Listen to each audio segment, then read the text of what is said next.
thought. What is nature? Obviously in the context of environmentalism, but what is nature? When you think you have a cohesive answer, raise your hand. Yes, sir. Like the world independent of human intervention? The world without human intervention?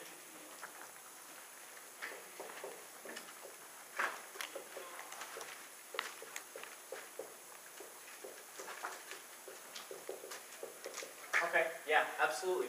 Anything else? Anything in the biosphere?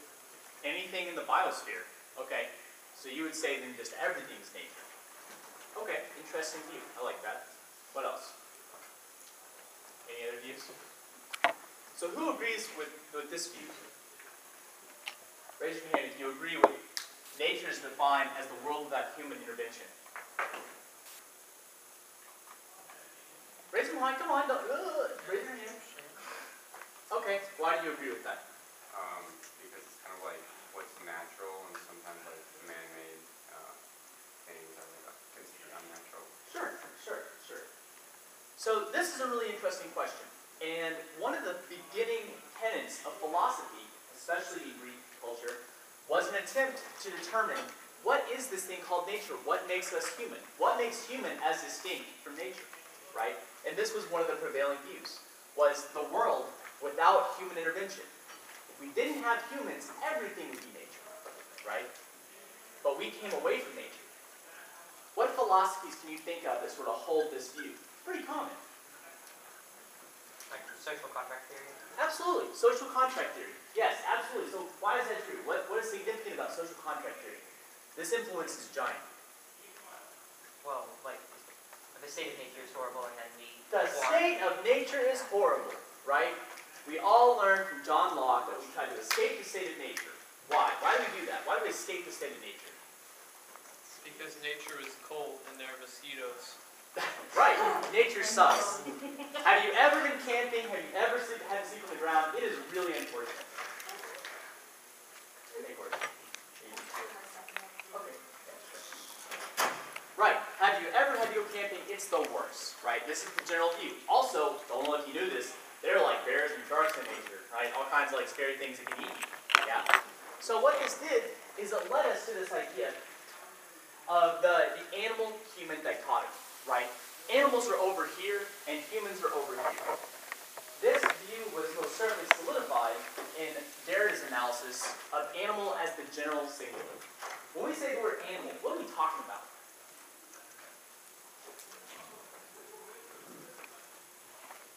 Everything that's not a human. Right. Everything that is not a human. So if you think an animal, that could be everything from a shark, a monkey, a lion, a shrimp. These are all animals, right? But what he closely observes, and this is absolutely pivotal, I think, in understanding the distinction, is that when we say the word animal, what we're really saying is that a chimpanzee is more similar to a cow, or pardon me, a starfish is more similar to a cow than we are to a chimpanzee, right? Because it makes a giant divide where we say humans, right? And then everything else.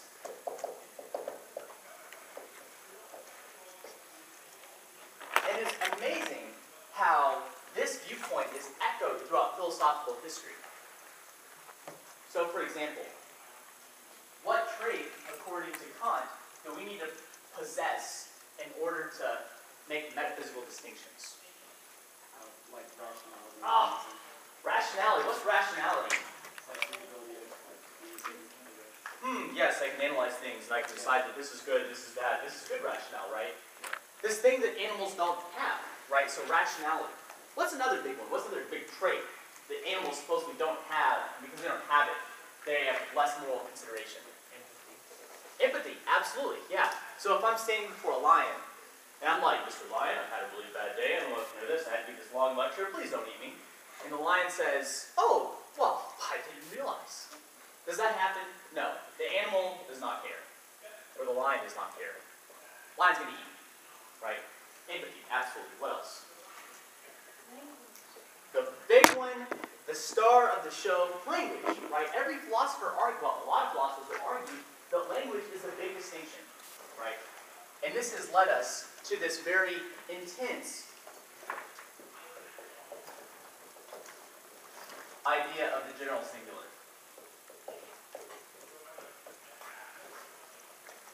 Is everybody on board so far? Should be pretty simple.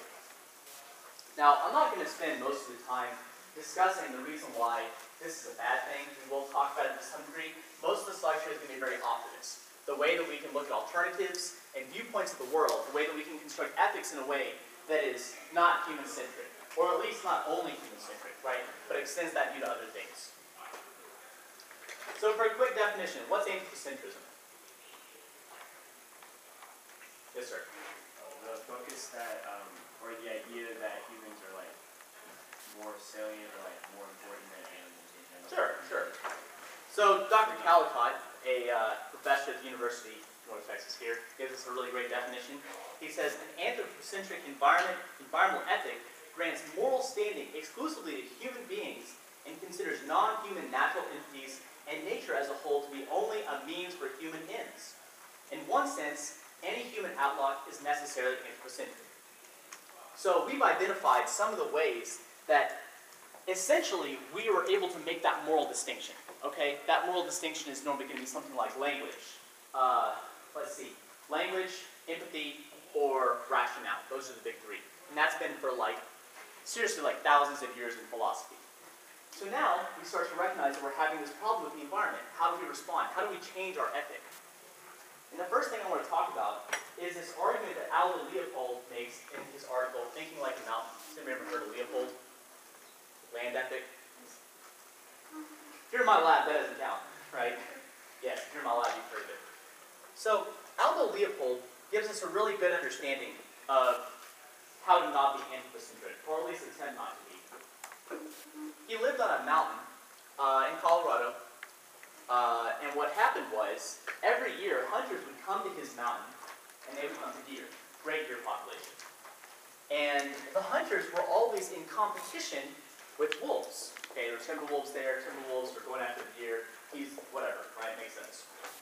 So one year, all the hunters got together, and were like, well, how about we go over the whole mountain, and we kill all the wolves? Right? Because they're in competition, we don't like the competition, we're going to kill them all. So they did. They went to the whole mountain and killed all the wolves. What happened was, the next year, the deer population was awesome. Everybody got all the deer they wanted, super happy, good stuff happened. But, the year after that, the hunters came back, but this time they didn't have an opportunity to hunt. They spent their time stacking the carcasses of dead, starved deer. Because while the deer population exploded, yes, it also stripped the entire mountain of all of its foliage, right? All the green vegetation was eaten. And subsequently, all those deer that were, had exploded, now they're all dead. So his argument then is that you cannot think about ethics from the point of the wolf. You cannot think about ethics from the point of the deer. You certainly cannot think about ethics from the point of the hunter. You have to think like a mountain. And thinking like a mountain implies holism, right? An understanding of the ecological environment as stable, and if you mess something up, it makes it unstable. Does that make sense? We're on board? Oh, thank you, Katie. I'm sorry, Oh, you're all right. No worries. So, in the face of this recognition of the real problem of only thinking about things from the perspective of the human, yes, sir? So is he saying just from the perspective of any abiotic factor, or specifically, like, does he specify some abiotic factor from which we should? Well, he identifies that plant destruction was definitely the biggest contributing factor for things like the Dust Bowl, right? So he argues that you have to think about it from the perspective of the plant as well, right?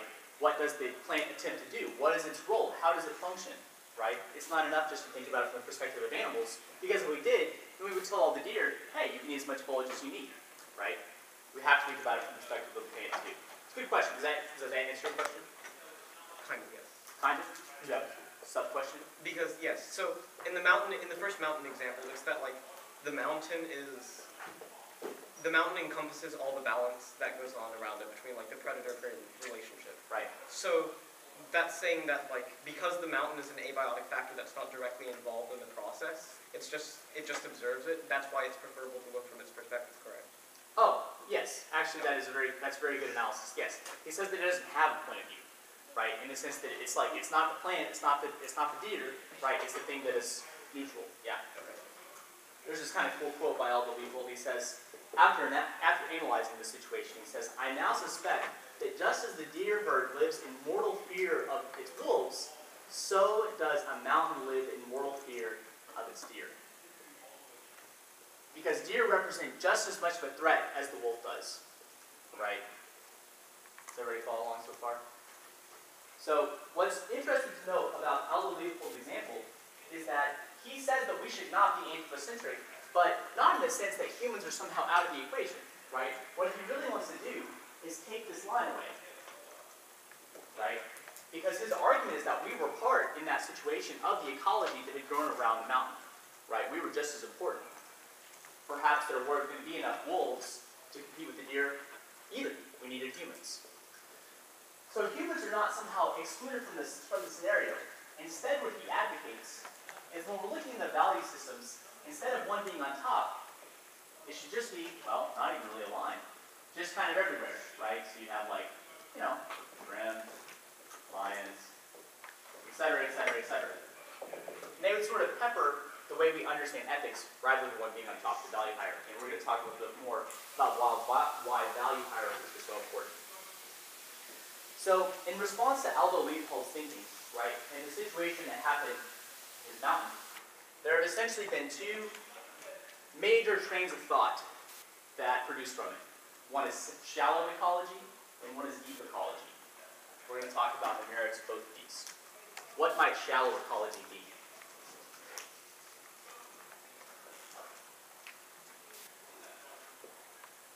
Yes, sir. Would a shallow ecology be something more like patching things over, like replanting trees after you cut down an entire forest?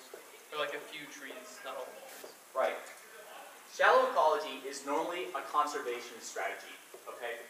It's acknowledging, look, we need stuff. We need to get stuff from nature. Nature is a resource for us. We need it, right? But that doesn't mean we have wanton destruction. We have to have some sort of middle ground. That middle ground is conservationism. The problem with this is a lot of times, for instance, we don't understand the full ramifications of what we're doing in those conservation efforts.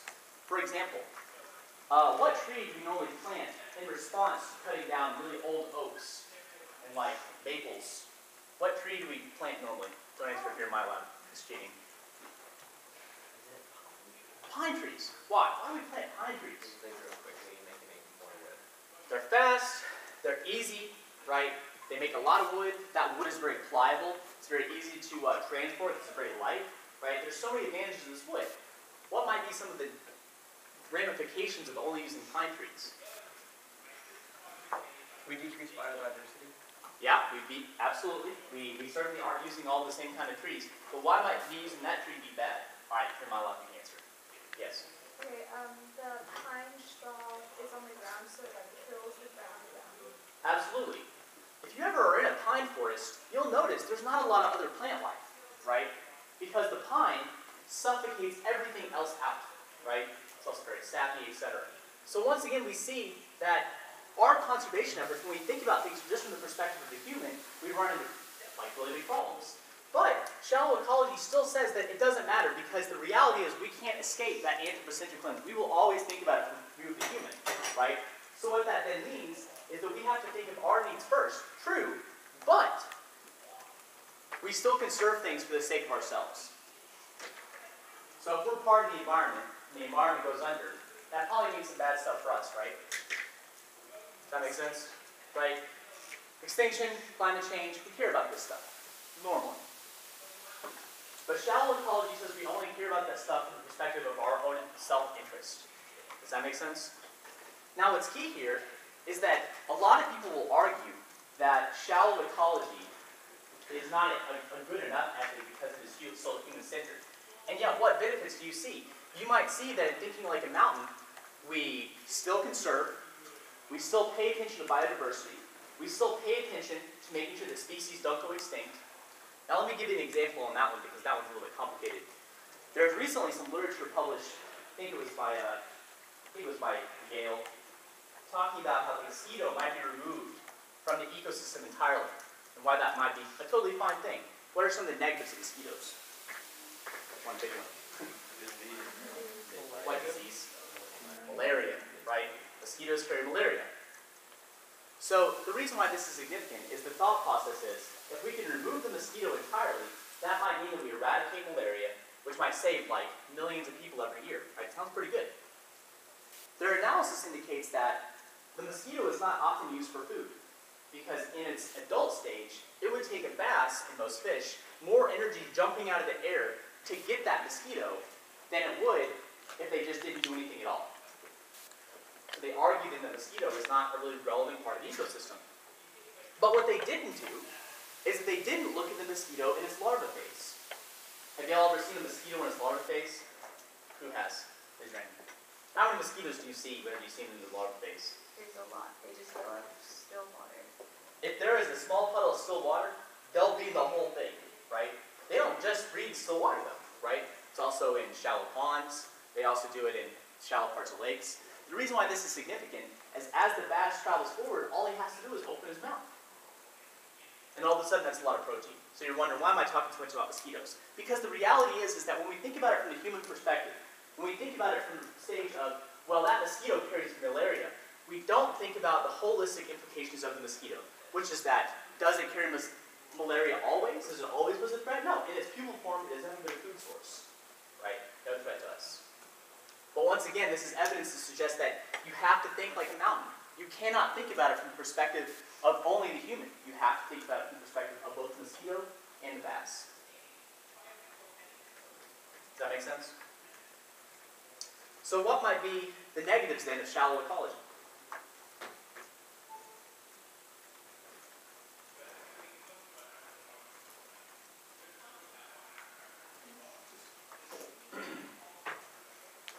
You're not solving like the criticism. It's still there in the end though. Right. Exactly. So maybe we do act in a conservative way towards animals. Maybe we do make sure that animals generally have a decent standard of life or something like that. But the deep ecologists will say that you haven't done anything to the mindset. You haven't changed anything about the logic of domination, which is another concept we're going to talk about a little later. And the logic of domination is going to be key to deconstructing what deep ecologists say is the root of the problem. So what might deep ecology be? Would it hold that like nature has some intrinsic value as opposed to anything that it can do for us? What do you mean by when you say intrinsic? It has value in and of itself, like independently of any human concerns. Interesting. When you say value, do you think that that is a human construction or an animal construction? Or maybe a lion construction or a human construction? Yes, human. Human? So why might that be important? Animals are not concerned with value, right? That is not an argument, an issue that they have. They don't hold things as intrinsic, even themselves. What happens whenever an adult male lion gets hungry and he has pups? He will eat those pups, right? Do you think that he holds those pups as an intrinsic value? No, absolutely not. What happens if one gets sick? He eats it. What happens if he gets hurt? He eats it. That's how the male lion views intrinsic value, right? It doesn't exist. It's a human construct. Anthropocentrism, or pardon me, deep ecology is the study of animals and nature in their own terms.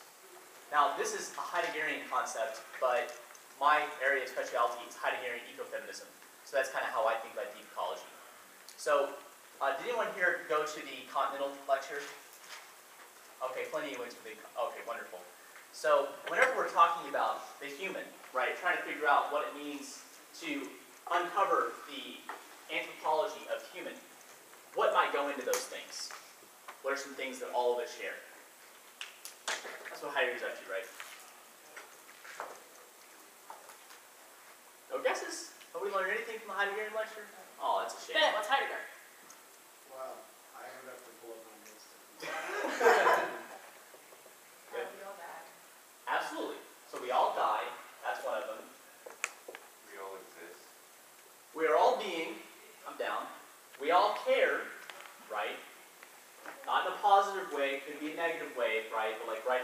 all y'all are like looking at me, you care about me to some extent, even if it's negative, you're like, God, this guy sucks, right? That's still care, according to Heidegger.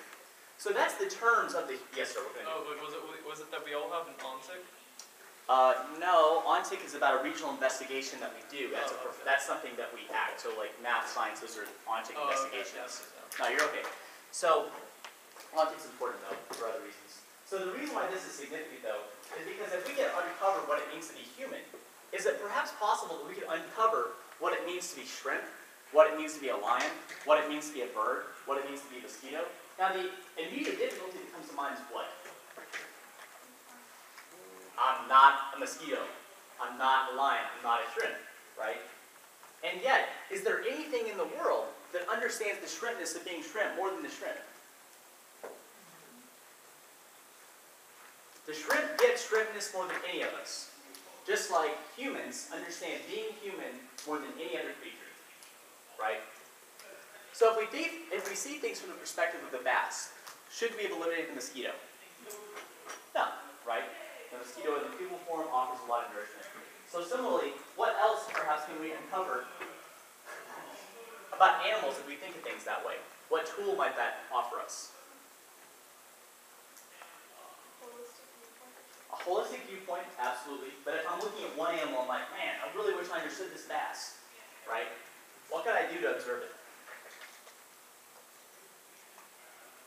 The first thing that you can do is understand the animal in its own terms. Would you take the definitions of, say, Zizek and Kapos and stuff and apply those to the tide or the Jew? No, you wouldn't do that. That doesn't make any sense. Similarly, it doesn't make any sense to apply the definitions and terms the way we think to the realm of the animal, right? It's like a way bigger leap than just applying terms of philosophy to get the point. So then if we understand things from the point of view of the shrimp, is it okay to eat the shrimp? Why not? The shrimp certainly tries to escape danger, but does it do anything else that might indicate that it's okay to eat the shrimp?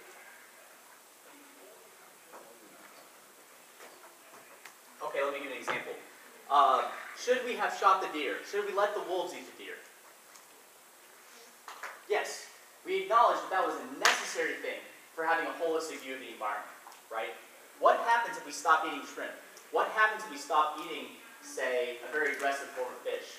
The bass is a good example. The population explodes. Most animals over-reproduce on purpose. They acknowledge that a lot of them are going to get eaten. So for instance, if a deer makes 4 other deer in 3 seasons, it knows that some of those deer are going to get eaten. That's part of its own terms. It understands that if there were too many deer, well, that'd be a problem. So eating some of the deer is not antithetical to the terms of the deer, right? This is an argument that's really important because I think that Singer essentially polluted our understanding of animal rights whenever he argued that you have to look at it in terms of whether or not the thing feels pain. That was his big argument, right? That it's not about whether it speaks, it's not about whether or not it has language, it's not about whether it has rationality, but the question should be, does it feel pain, right? That's his big argument. First of all, let's talk about this. This is just another formulation of what we've already talked about. The attempt of people to find something that we can use to justify ourselves and then extend to other stuff. Same thing with rights, same thing with rationality. Now it's this new thing. Now it's pain. Are there any animals that might fall out of the realm of what this applies to? I know there's some like invertebrates that don't have like complex neural structures. So that's going to be things like what? What? Jellyfish. Trees. Well, let's just talk about animals. You're right, but yeah, very good point. But yeah, just animals. Jellyfish. Huh? Worms? I don't know. Yeah, sure. Probably. I'm not so sure about worms, but I know that we're not so sure about lobsters. Lobsters are confusing. Lobsters are really confusing. Delicious. They're tasty. They're strange animals. How about mussels? How about clams? By all research that we've done, we cannot figure out if these animals feel pain. We have no idea. So does his principle of pain apply in a way that is consistent to everything? Is pain, once again, something that understands the animal in its own terms? got a little confused. If you have a question, you should ask, because this is supposed to be more interactive. So if you're unsure of something, I don't know. Just have it off. What's going on? We're Dylan. Danny, what do you think about applying pain to these animals? Do you think that is understanding the animal in its own terms? I don't think so, because like if you say that they can identify whether or not some of these animals can feel pain, like we understand that like our dogs would feel pain if like we left them home for a long time, so we like their emotions and stuff. But if you're saying that there's no research that says that a mussel might feel pain, I don't think that that could be applied to all animals. By asserting a study that we have done to determine whether or not animals feel pain, wouldn't we be implementing our own human definition of pain and not taking into account other possible variables that can't be uncovered? Absolutely. Let me give you an example. So, has anyone ever heard that a female praying mantis will eat the male praying mantis whenever she is done having, reproductive business? Oh, that's true. Have you ever heard that before? Yeah. Raise your hand if you know about this fact. Generally speaking, you have heard that indeed praying mantises eat their mate. Okay, great. Yeah, it's true. She gets done, she gets what she needs, and then she bites his head off. Easy, right? Tired, she's snack. That happens. That's a real thing, right? But it turns out that praying mantises only do that when they're being watched by scientists. Whoa. Yeah, whenever they're stressed out, whenever there's like stuff looking at them, that's when the female gets upset and eats the male. How do you know that they don't do that? Well, because when we studied from far away, like cameras that just happened looking in that direction, we're like, wait a second, they just did it, and then they went their separate ways, and everybody was happy. That was weird. Maybe some of them were just having marital problems. So, like, I'm gonna knock you in line or else. I'm bigger than you. But the point is, yeah, go ahead. When we studied like a serial killer lion, we're like, oh, look at this, his lion eats cubs. Like, clearly all lions eat their cubs. Like, applying a study to like the entire population. What do you mean? Okay. We'll give it some thought, because I'm interested. Okay. So, the reason why this is relevant is because, once again, we're taking what we've considered empirical data, objective empirical data, of the human, and then we try to apply that to the rest of the species. The praying mantis is a good example of why that empirical data is not always factually true, accurate, or representative of the rest of the praying mantis species. Does that make sense? Okay. Right. So, when we're looking back at Singer's principle that if an animal feels pain is somehow relevant, what does that do towards things like clams and mussels? By the way, our research so far says that these things can't feel pain. Why might that be important? Absolutely, you're totally incorrect, Bailey. Yes. They don't feel pain. That means they don't matter. They don't have moral relevance. So what? What does that mean? What does that typically mean whenever we give something less or no moral relevance? Well, I think it's concerned about oppression, like the structure of the patriarchy or something. But come on, like what do you think the clan might care about? I don't know what it kind of is about. Like you're saying making more clams? Making more clams, absolutely. The big thing that we know is that clams do have stimuli that make them get away from danger. For example, whenever they, put their little feeler out and they're looking for minerals and they're doing their thing, and then a big fish comes along and touches it, what does it do? Pulls us up, right? So if we're understanding the clam in its own terms, what might that suggest to us about the clam? It understands dangers, like there's something. It understands what it would mean to be eaten. It understands that fish represents a threat. It may not feel pain in the way that we have studied it, but it certainly indicates that it tries to stay alive, right? Which means that it has an interest in its own survival. Does that make sense? We see this in pretty much everything. And this, in my opinion, is the critical point that most people miss, is that animals and plants seek their own survival. something that doesn't? Rocks. Well, plants, animals, lemmings. No, but that's so sad. They actually push lemons off of the teeth with them. It's so sad. I'm sorry. That's how I found that out. Okay. Can anyone think? Yes. So I believe there's like a kind of moth or butterfly after it goes into its adult stage, it isn't able of eating, it's incapable of eating and will just reproduce and then die. So I think at some level it's not trying to survive. Right.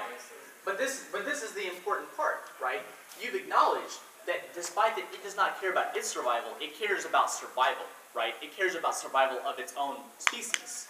In that it does what? It reproduces. A lot of animals are like this. A lot of plants are like this. Let's take, for example, the squash. Does the squash care about being eaten? Doesn't have any sensory, probably doesn't feel any pain, but it wants to be eaten. Why? Why is it pivotal for the squash to get eaten? Spread the seeds. Spread the seeds, right? It wants to be eaten, digested, it needs to walk around, poop it out, and to make more squash. So maybe should we alter this to survival instead of seek their own survival? What? Should you alter the statement to be not they seek their own survival, they seek survival? I'm down with that. Maybe that makes sense. Survival of, well, it's hard because they definitely don't act always in direction of another thing. I don't think Humans care about their own individual survival. right, but for example, I don't see a lot of gazelle going out and being like, here lion, you're about to die, so just go ahead and take a leg or something. They don't do that, right? Okay, so you're grouping all of these species as one. Ask that question again, perhaps reword a little bit.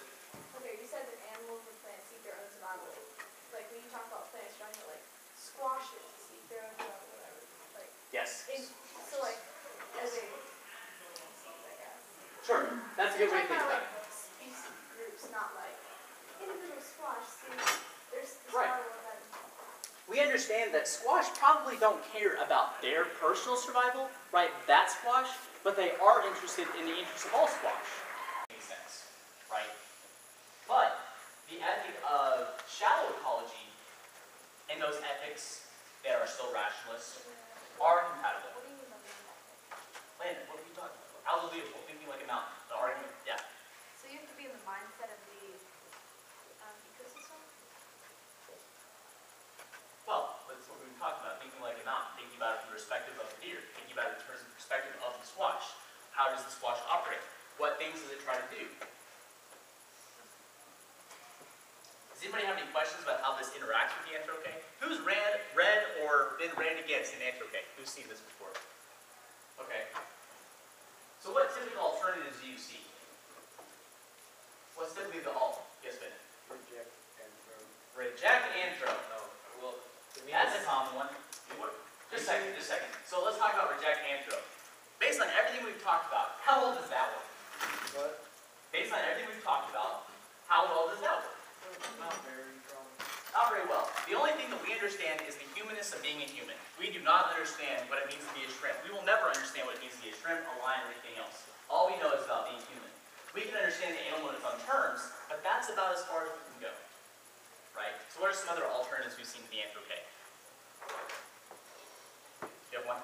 Mine's it's not usually reject anthrope, it's create a new way of thought through a humanist species division. So instead of looking through a humanist lens, look through a species lens. Which isn't exactly rejecting, it's just offering a new perspective on how to use it. So do you fiat that everybody does that? Seems like a fiat Usually policy there. alternatives aren't fiat, they're pre-fiat. That discussion we're having should be through a species lens. Interesting. So what does it mean to have a perspective through a species lens? Don't be anthropocentric. Don't be anthropocentric. Based on what we've seen so far, how possible is that? Pretty impossible. Most definitely. No matter what we do, and if you ever need to watch this, hide yourself is the guy to go to. No matter what we do, you can never understand what it means to be anything else apart from the human. That's what you're constrained to. That is the Dawes analytic, right? Which is why a lot of people use Heideggerian philosophy and ecofeminism. It is the base. We understand what it means to be a human. We try to understand other things. We do our best, but that's pretty much all we can do. This nonsense about just being able to reject all instances of anthrope really is just that. It doesn't work. So what other anthropocentric arguments do you see? Yes?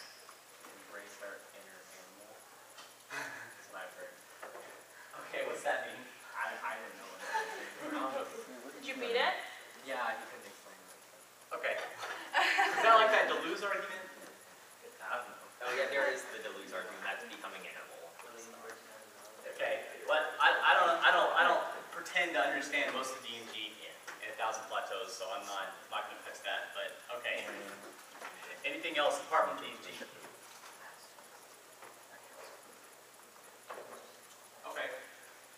So now everybody got this and start racing some stuff. We got some words. Okay, we have some words. So the next thing that I want to talk about is what, in my opinion, is the best alternative, which is ecofeminism.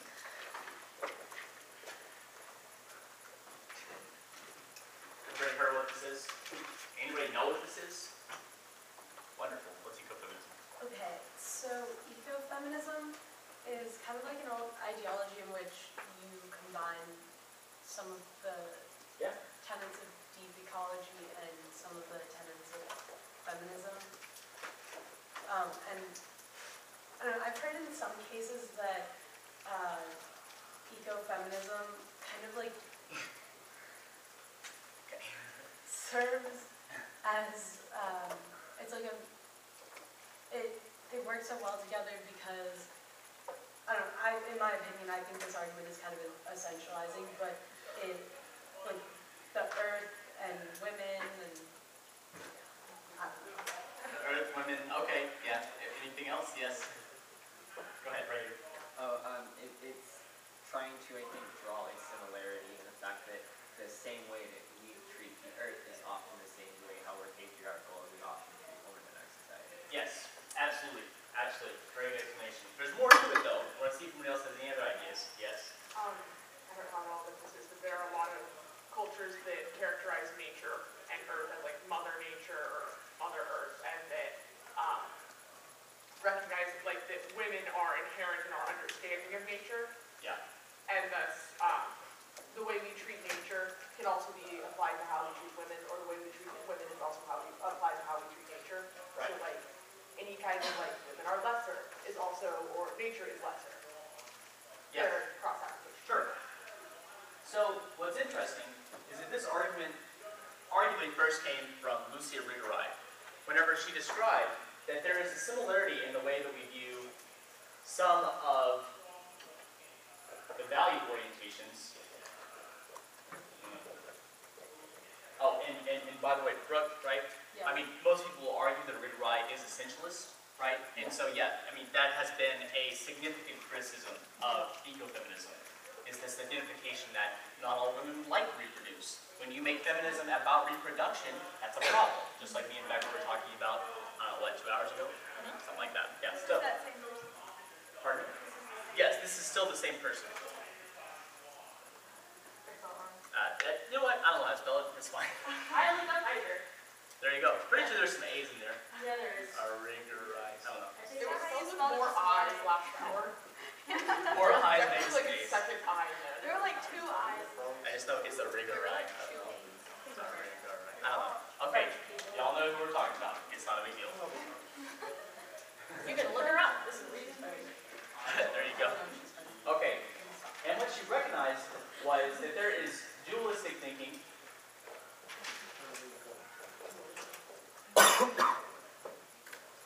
Dualistic, I think. Okay. And that dualistic thinking often means that we have things like man, woman, human, nature, technology, lack of technology, rational, irrational. And this last one, you kind of have to wonder, like, wait a second, does this apply to animals or does it apply to women? Because the reality is, the way we view it is that it applies to both. What? Yes. Talk about other people. Yeah.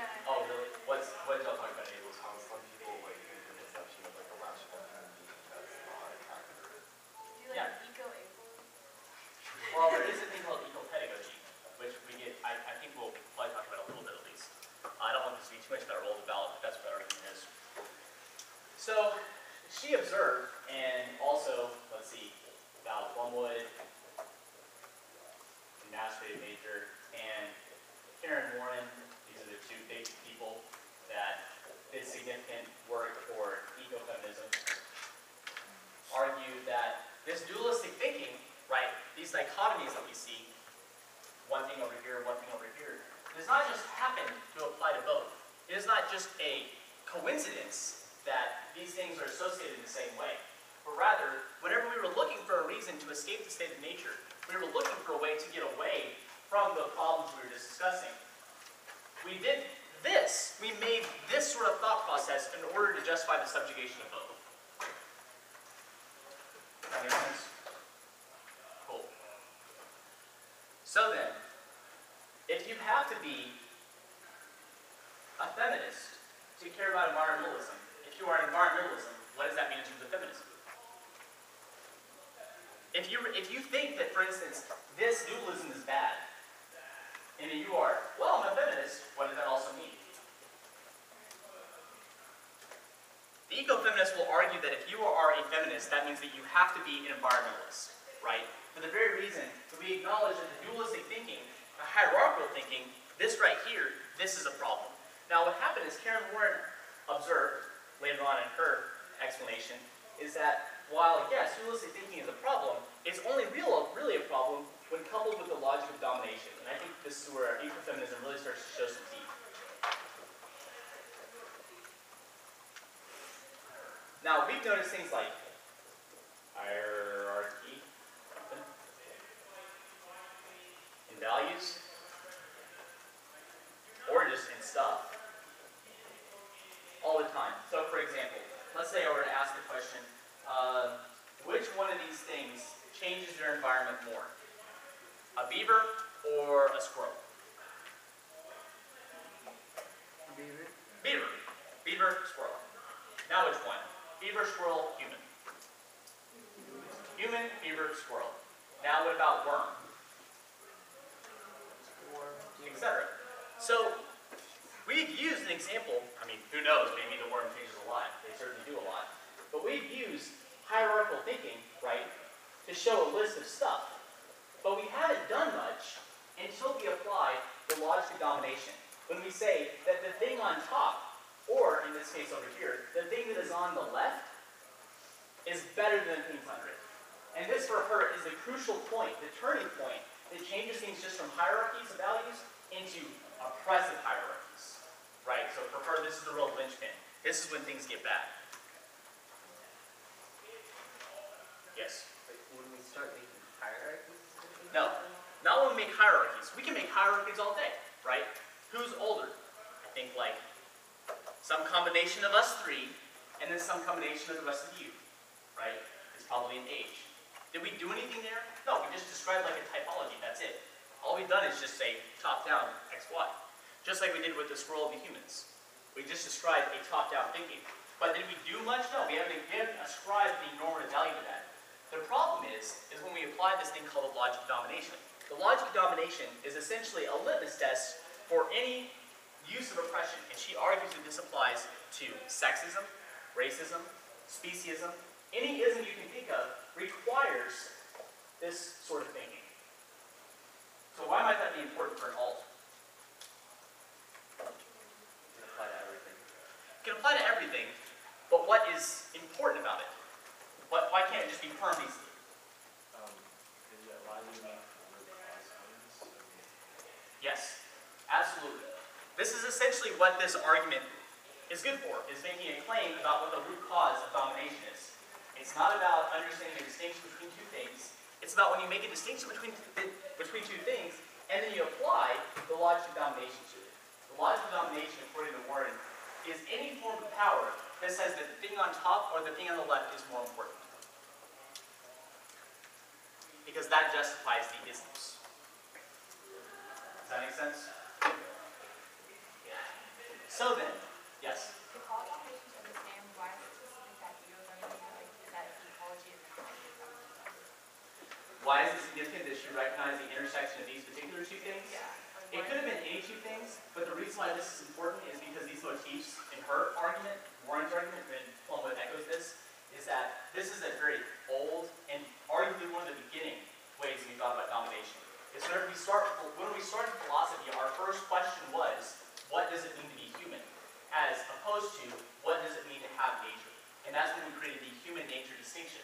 was a turning point in her mind for philosophical thinking in Western thinking. Does that make sense?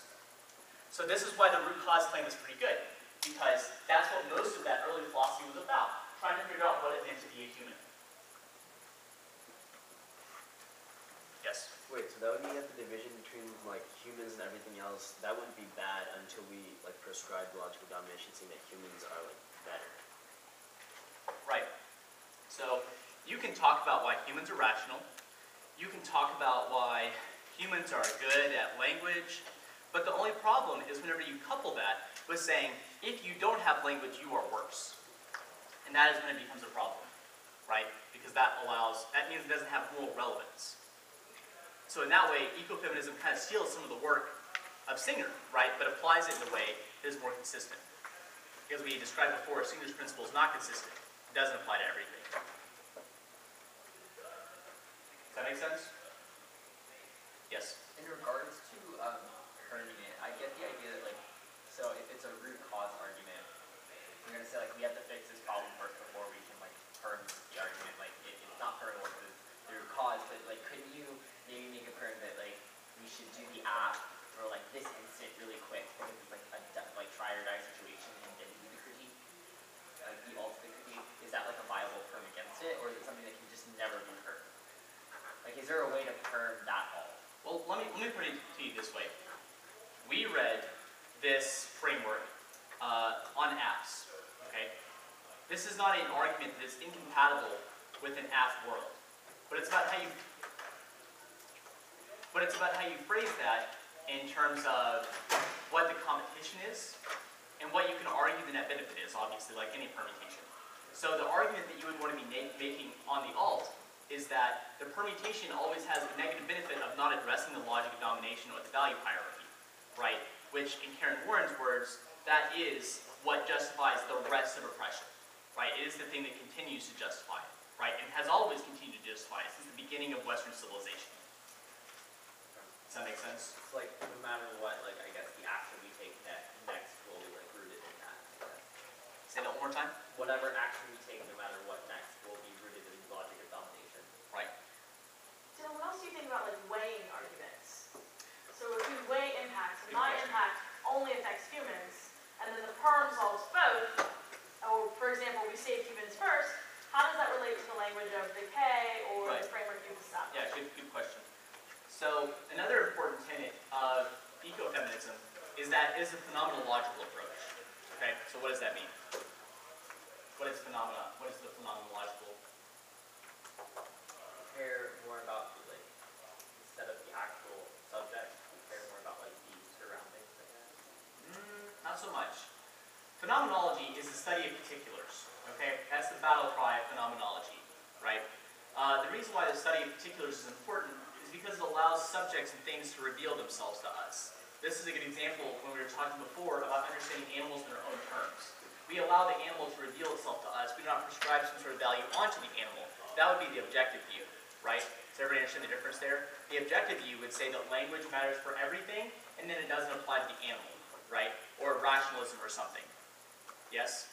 The opposite view is to say, well, what is the terms, what is the understanding of the animal, and then acknowledging that as the starting point, rather than some other starting point we constructed. This is very similar to the debate that we saw between Matt and Jacob last night. Is everybody on the same page? Maybe we can pull an example from that debate? Good point. What was the debate they were having between the subject and the object? The subjective approach was talking about how we need to address things from from the people themselves, or the object, like the objective thing that older Koshak was talking about. Yeah, was saying we need to oppress the system itself before we can even reach subjectivity. Right. So Jacob identified that the way that transcendent violence manifests itself is often through capital, right? And he argues that starting place is always bad.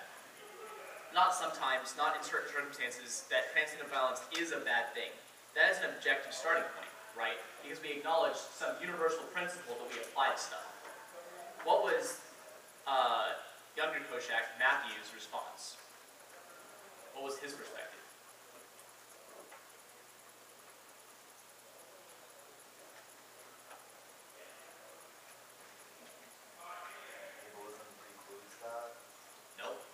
some degree, yes.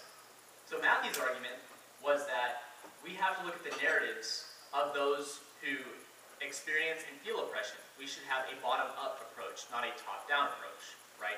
The reason why this is significant, it is phenomenological, is because every narrative is different. Every narrative is an expression of the terms of whatever thing we are calling into question. Does that make sense? So in that way, narratives are always phenomenological. They are a particular experience. They are a particular event, yes? Which is the exact opposite of objective thinking, which is always a thing or principle or problem that we identify and apply to everything. So in that way, the logic of domination kind of gets out of this, because it says that while yes, it is important that we acknowledge that this thing, when it applies to a situation, becomes bad, it is all about that situation. So, to answer Becca's question, how do we weigh between types of repression? She would argue, Warren and Plumwood would argue that we have to look at the phenomena of the oppression itself. So, what that means then is killing off an entire species as bad as, like, I don't know, a group of people not getting paid the same as another field. Which of those things do you think would be worse? Which phenomena is worse? Which event is worse? What? Right, killing off an entire species, right? Aldo Leopold would probably argue that, once again, this is not thinking like a mountain whenever you kill off an entire species, right? You risk the overpopulation of deer. You risk the overpopulation of shrimp, or some other ecological disadvantage, right? Which is bad for shallow ecology, it's bad for deep ecology, right? Both ethics would have argued that this sort of perspective is a bad thing. Does that make sense? So in that instance, I think that it would look at the phenomena and decide, yeah, I think that the killing off of the entire species is worse. But the answer is never going to be objective. There's not going to be one particular answer, which is often a real barrier of ecofeminism, because it's difficult to establish what you would do in every situation, right? And for that reason, every situation has to be analyzed very carefully. Is everybody on the same page with that? Okay, so we only have a few minutes left. Let's open up the discussion a little bit. How are you feeling about this argument in relation to your understanding of the anthrope? Do you feel like you're better off dealing with the anthrope? Just saying it's hand first, yes. I almost feel like this has like made the anthrope a little bit stronger than prior anthropes. I feel like people have been running it like probably as strongly as maybe this could have the potential to be. And I wonder if like I would need help with like ways to combat this. Right. It seems like pretty convincing. Yeah.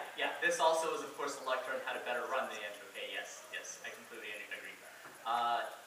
So one of the ways that you can combat it if you're up against this particular position is that you would argue that shallow ecology captures all the benefits but confronts a very real issue, which is that everything has to be seen from the human perspective.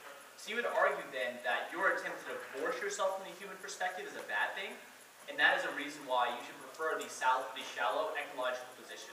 Now you'd be like, well, I'm not going to read shallow ecology on every topic, right? But the difference is that is an antithetical, or a separate methodology than the world of deep ecology, or ecofeminism, right? Which means that it's competitive. It's a way that you can deal with it. And it's also, I don't really think, a bad version of an intrinsic term. I think that it would be acceptable to say, you take the position of the deep ecology, I take the position of the shallow ecology, even though I didn't speak to that in the 1AR, and that is consistent with the framework that I read, right? It's just an add-on. So for example, if I were reading a Kant AC, and then someone reads the anthrope and says that you are being rationalist, right? That rationalism is bad. Deep ecology solves. Your argument would be, yes, I am rationalist because the only thing I can do is see things from the perspective of the human. Shallow ecology solves all your impacts, but acknowledges a very real truth, which is that I am human. So like, could you like read a card, I guess, like in your 1AR that's like in order to change her mindset the way we're thinking, or like, how do you like automatically change the mindset, I guess? I think his argument is the mindset doesn't change because you have to be human mindset. Yeah, so like you could say just I have no choice, like I'm like automatically because I am human and inherently human, I am taking like the role of shallow ecology. Yeah, that's exactly. So the reason why this is significant is because it offers ground to solve a lot of the arguments that deep ecology says, right? Especially when it comes to like climate change and conservation. You can argue, I get those benefits, but still acknowledge that yes, I am rationalist, I am a human. Sorry, this is who I am. Guess what? You're the same way. You may attempt to divorce yourself from that reality, but that's impossible. So I think that shallow ecology is a way that you can combat this argument. If you cut cards that say shallow ecology better than deep ecology, that's gold. Because then you can add that on to any framework, or in my opinion, just reading the 1AR, because it's not different from the framework, right? It would just say that, as long as the card didn't say somehow that you can't be like rationalists. Does that make sense? So as long as it's consistent with the advocacy, I don't think it's a form of a bad intrinsic term. What do you think? Dylan, could you also think that you could possibly basically do a performative contradiction on someone reading the ecology as a human? Absolutely. So that could also make the term more competitive, right, as shallow ecology. Shallow ecology is how we exist together. So the same reason that makes it a bad alternative makes it an excellent intrinsic term. Yeah, I completely agree with that. Does everyone understand that? Yeah. Why is it an intrinsic term? You're adding something. Well, you're not severing from something. Right, but if you're making the argument that it's like consistent with the 1AC framework. But you didn't read it. I think what Bennett's saying is that it is my function and it can be assumed. Yeah, so then that's fine. Then in that case, it's just a verb. Right, I don't think would it even be a verb? No, it wouldn't even be a verb. Oh, here's another thing. I don't even think that's a permutation at that point. You can read it as an intrinsic term, or you can just say, no, this is consistent with the ethic of the 1AC. Commonly agree that shallow ecology is how we should do stuff. Right? These are just new framework cards, but still consistent with the advocacy to combat the alternative. Right? It would be like a no lane slash like our app solves. Yeah, it would be like our app solves better. Here's a disadvantage, not a representation. Right? Because those two things are like totally, you can't be like shallow and deep at the same time. It just doesn't work. So you wouldn't read a firm. Alright. That one, is that everybody understand that? If you guys have questions about terms or intrinsicness or etc., talk to us after office hours. Does anyone have questions for Mr. Kavanaugh, who obviously knows a lot about this, in regards to anything that he's covered, or maybe any other authors you can think of that would be more selective? He's given you a great list. Go ahead. If you're like doing an eco-feminism alt, and like, would your links also have to like include both antro links and like fem links? No, not at all. So remember, ecofeminism is concerned with any ism, any system of the logic of domination, right? That's one of the, mind you, there are other ecofeminists that will not use this particular phrase, the logic of domination. Urirai uses the logic of the same, which is a lot more complicated, right? But yeah, you would just argue that this is an instance of the logic of domination. That would be the link. Okay.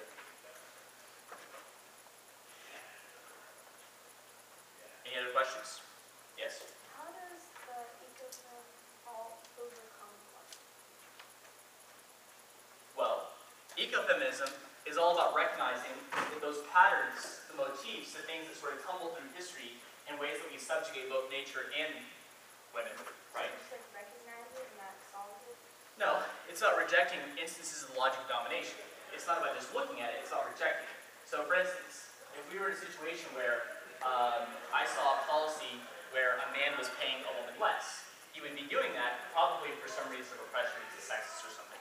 We would probably be like, hey dude, you should cut that out, or do something to stop him from doing that. That'd be a rejection of the logic of domination. Every situation is different.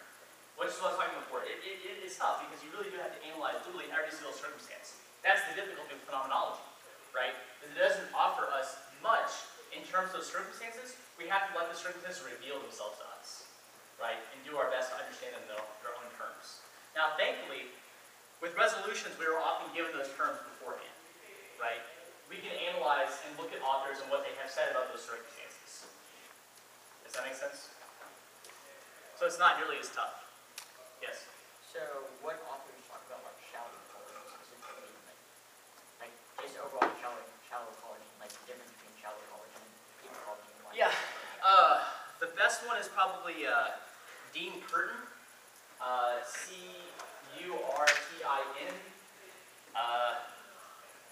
Yeah, I know that he talks. Oh, sorry. T, not P. It's okay. Is that for shallow? Yeah, I'd be shallow ecology.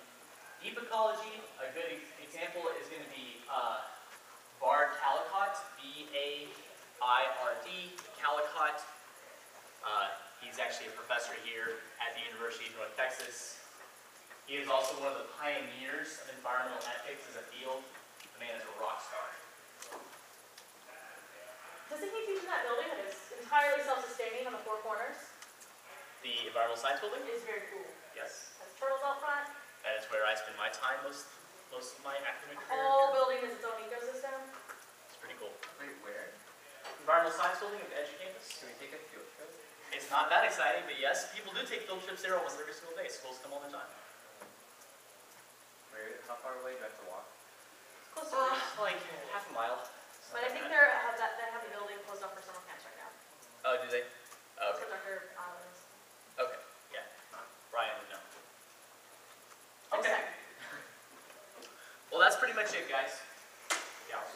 Hopefully, you learned a little about environmentalism, ways to combat it, ways that you can use the arguments you still have for 1AC in a consistent way to show that you still capture the benefits. All kinds of cool stuff. That's all. Thank Mr. Kavanaugh.